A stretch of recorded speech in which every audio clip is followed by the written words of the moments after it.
শাশ্বত ভারত কথার মধ্যে দিয়ে চালিত সকলকে স্বাগত। মৃত্যু, পরলোক ও পুনর্জন্ম নিয়ে আমি বলছি। এটা চতুর্থ পর্ব চলছে, তৃতীয় পর্ব হলো চতুর্থ পর্ব। ভাষণ বক্তব্যটা অনেক বড়, সেই জন্যে একটা প্রথম পর্বে শেষ করতে পারছি নি। এটা চতুর্থ পর্ব চলছে, শুনতে থাকুন। এর আগেই বলেছি, কোথায় স্বর্গ কোথায় নরক, কে বলে তা বহুদূর, মানুষেরই মাঝে স্বর্গ নরক, মানুষেরই সরাসুর, এটাই হচ্ছে স্বর্গভূমি।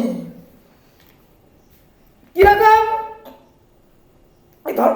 প্রকৃতির কি না আছে, জীব জন্তু পশু পাখি গাছপালা, পতঙ্গ উদ্ভিদ, জলচল, জলে বাস করেন, ডাঙায় বাস করছেন, আবার আকাশও চড়ছেন পশু পাখি। কিন্তু আমরা কি এখানে স্বর্গ করতে পেরেছি? কবি যে বলেছেন কোথায় স্বর্গ কোথায় না, খুনোখুনি ফাটাফাটি চলবে। তাই শিক্ষা চাই শাশ্বত ভারত কথার মধ্য দিয়ে যে আমি চালিত শাশ্বত ভারত কথাই বলছি। পরিবাদক স্বামী সত্য স্বরূপানন্দ। সারা ভারতবর্ষ ঘুরেছি, ধ্বংস হয়ে যাচ্ছে সোনার বাংলা। এর আগে অনেক ভিডিও করেছি বাংলা নিয়ে। স্বামী বিবেকানন্দের পুজো পাঠ করব, স্বামী বিবেকানন্দের কথা শুনবো না। টাটা জামশেদজি শুনেছিলেন, তিনি বাংলায় শিল্প করতে এসেছিলেন, জাহাজে পরিচয়। স্বামীজি বললেন, কোথায়? আমি সোনার বাংলায় যাচ্ছি, যেখানে সোনার ফলে সেখানে শিল্প করব, সোনার মাটি ধ্বংস করতে দেবো না বাংলাকে। তাহলে আপনি বিশ্বজয়ী স্বামী বিবেকানন্দ স্বামীজি বলুন, ভারতবর্ষে আমি কলকারখানা করব, আপনি নির্বাচন করে দিন।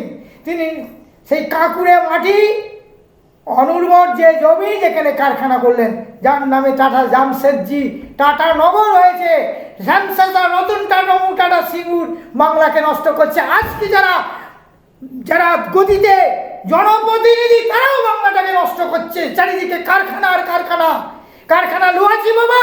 আমি রাষ্ট্রপতি, রাজ্যপাল, মুখ্যমন্ত্রী, প্রধানমন্ত্রীকে বলবো যে লোহা চিবাবেন, আসার মোকাবিলা।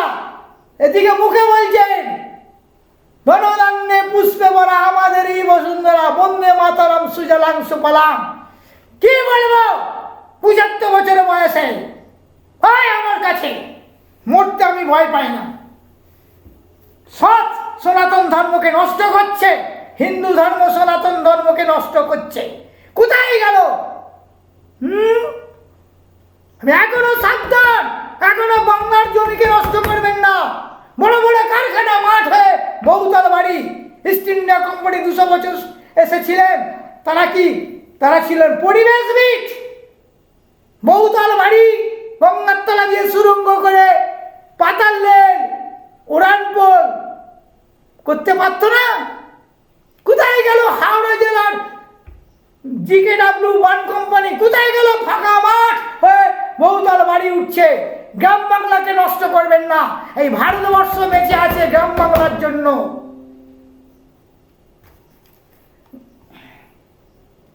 গ্রাম বাংলাকে বাঁচান। মাতৃদুগ্ধ এই ভারত মাতার দুগ্ধ সমান দুটি স্তন, একটা বনভূমি, একটা কৃষিভূমি। এই কৃষিভূমি বনভূমিকে বাঁচান। মানুষ হইতে বললুম গরুর মাংস, গরু বই নিয়ে যাচ্ছে লোককে।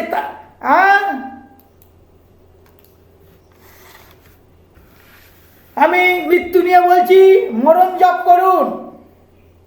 বাল্মীকি দস্যু রত্নাকর বুঝেছিল পাপ কেউ নেবে না।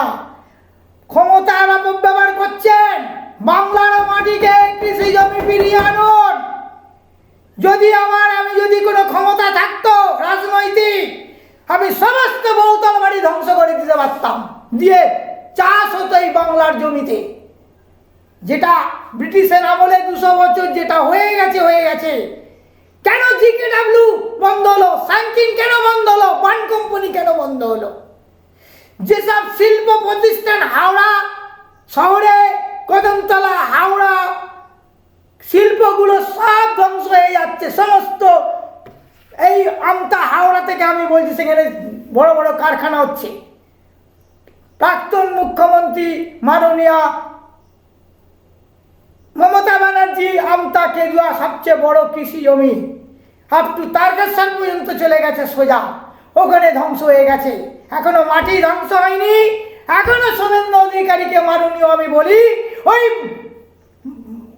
আমতার কাদুয়া মাঠকে এখনো ভালো আছে, কৃষি জমিতে পরিণত করুন।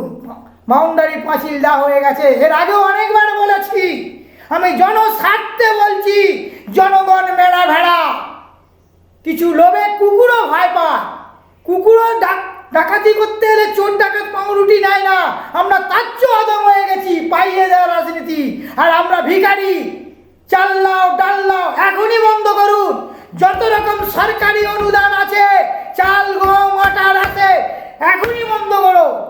আমি মনে করি খেটে খান, কাজ দিন, কর্মের প্রতিষ্ঠান করুন, কর্মের সংস্থান করুন, পরিবেশ তৈরি করুন। 4 ঘন্টা করে প্রতিটি মানুষ, যুবকরা, 18 থেকে 40 বছর পর্যন্ত, 20-22 থেকে 25 বছর বয়স থেকে 40 বছর পর্যন্ত খেতে খামারে কলকারখানায় কাজ করুক, শারীরিক পরিশ্রম করুক। তবেই বলবো শিক্ষিত। তারা আমার কাছে অমানুষ ছাড়া কেউ নয়। বৃদ্ধ বাবারা দাদুরা কৃষি জমিতে কলকারখানায় কাজ করে, আমরা এসি রুমে বসে, এয়ার কন্ডিশন বসে, পাকার তলায় বসে অফিস চালাবো, স্কুল চালাবো। লজ্জা করে না? তোমরা কি শিক্ষিত? অমানুষ ছাড়া আমার কাছে কেউ নয়। এখনো যদি মনুষ্যত্ববোধ থাকে, খেতে খামারে কোমর বেঁধে লেগে যাও, চাষ করো। আমি 75 বছর এখনো মাটি কাটি। আমি মনে করি তবেই তো হবে স্বর্গ। কোথায় স্বর্গ, কোথায় নরক? খুনোখুনি, ফাটাফাটি, ব্রহ্মচর্য চাই। আবাসিক বিদ্যালয় গড়ে তুলতে হবে প্রতিটি জায়গায়। রামকৃষ্ণ মিশনে আবাসিক থাকলেও অমানুষ তৈরি হচ্ছে। রামকৃষ্ণ মিশন, স্বামী বিবেকানন্দ মানুষ তৈরি করার কারখানা করে গেছে। সেখানে কোথাও বাঁদর, উচ্ছৃঙ্খল ছেলে মেয়ে তৈরি হচ্ছে। লজ্জা করে না? রামকৃষ্ণের নাম, বিবেকানন্দের নাম ভাঙিয়ে খাচ্ছ। আমি স্বামী বিবেকানন্দের কাছ থেকে দীক্ষিত, রামকৃষ্ণ মিশনের লাইন মেম্বার। প্রভু মহারাজ স্বামী বিবেকানন্দ, 10ম প্রেসিডেন্ট, 10ম মঠাধ্যক্ষ, বেলুড় রামকৃষ্ণ মঠ মিশন, হাওড়া। স্বামীজি কি বলেছে? কর্ম করো, কর্ম। যখন ব্রহ্মচর্য অল্প বয়সে যারা আসছে ব্রহ্মচর্য পালন করে সন্ন্যাসী হতে, তাতে বলে কাজ করো। ধান চাষ তিনি করেছেন বেলুড় রামকৃষ্ণ মঠ মিশনে। প্রথম ফটক গেট দিয়ে ঢুকেই বাম দিকে ধান চাষ হচ্ছে, স্বামীজি নিজে করেছেন। আর এখন ভরং ভরং দেখাচ্ছে, বুড়ো বয়সে জয়রামবাটি কি কামার পুকুরে ধান চাষ দেখাচ্ছে। লজ্জা করে না? বড় বড় বাড়ি তৈরি হচ্ছে না, পণ্য কুটিরে থাকবে মহারাজরা। তিনি মন্দির করে গেছেন। আজ থেকে 70 বছর আগে আমি দেখেছি ছোট ছোট কুটি ছিল, মহারাজরা থাকতেন। এখন বড় বড় বৌদিরা ভাড়া দিচ্ছে। ছি ছি। কর্ম করতে হবে, শারীরিক কর্ম, তবেই সুস্থ সবল থাকবো। অল্প বয়সে সন্ন্যাসীরা চশমা নিয়েছে। লজ্জা করে না? চশমা মায়ের পেট থেকে বলে চশমা আবার কিসে? যারা যোগ প্রাণায়াম সাত্বিক আহার খেতে হবে, গীতা। আজ এই বলছি, আজ প্রায় 8 মিনিট হয়ে গেছে। আমি এর পরের আবার মৃত্যু নিয়ে বলবো, এখনো শেষ করতে পারিনি। 3য় পর্ব, 4র্থ পর্ব চলছে। 4র্থ পর্বে এখন এর পরে আমি করছি। জয় ভারত।